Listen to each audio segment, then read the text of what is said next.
I'm Dahlia. Welcome back to Trading Flour. So today I'm going to share with you an Irish apple cake recipe. Now this cake is very delicious and it's a little bit different than the typical apple cake that you would have here in America because this one is packed with like a lot of apples, and the top is like really nice and crispy from sugar that you put on top, and it's just really awesome.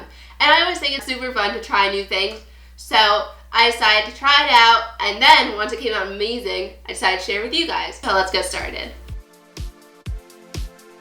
In a medium-large bowl, I'm going to sift together the flour, baking powder, salt, cloves, and nutmeg. The next step is to mix all these ingredients together and then set this bowl aside. Add in some butter. This could be cold or room temperature. Room temperature might just be a bit easier to work with. So you're going to use your hand, or you can use a pastry cutter to incorporate the butter into the flour mixture and break it up. Then add in the sugar and just give this a quick mix to combine.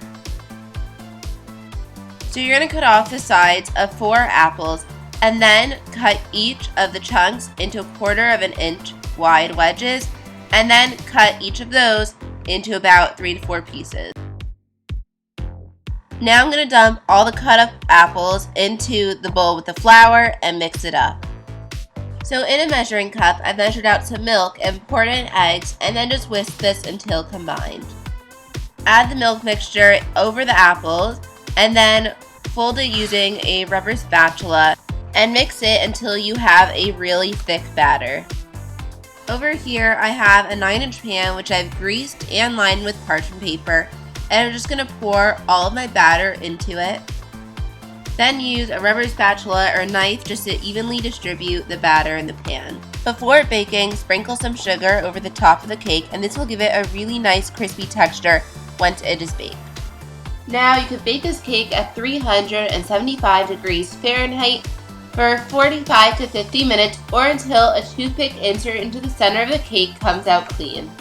Allow the cake to cool for at least 45 minutes and then run an offset spatula or knife around the cake to loosen the edges. Take a plate and flip your cake onto it upside down and then pat it just to make sure that the cake removes easily. Then you're going to pull the pan up and voila, there is your cake, and it is perfect looking. You're going to take off the parchment paper circle that was there from before, and then take a cake stand and flip it back right side up onto it. So I've removed the plate, and now just make sure that your cake is centered. And let's get started on the custard sauce. So you're going to combine eggs and sugar in a medium-sized bowl and whisk it until it is light and pale in color. This will probably be about 2 minutes. Then in a medium-sized saucepan, combine heavy cream and milk and bring this to a boil. Now add about 2 ladles, and this is about 1/2 cup of the milk mixture, into the egg mixture, and whisk it really quickly in between each addition so that your eggs do not scramble. Once all the milk heavy cream liquid is added into the eggs, return this entire mixture to the pot and cook over medium heat for about 4 to 5 minutes while mixing about every 30 seconds.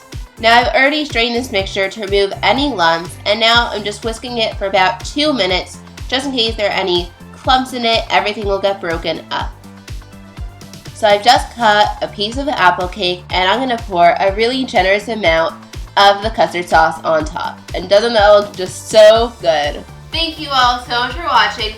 The full recipe can be found on my website. It's tradingflour.com. And if you like this video, give it a thumbs up to let me know, and subscribe to my channel for more videos every week. And I will see you next time. Bye!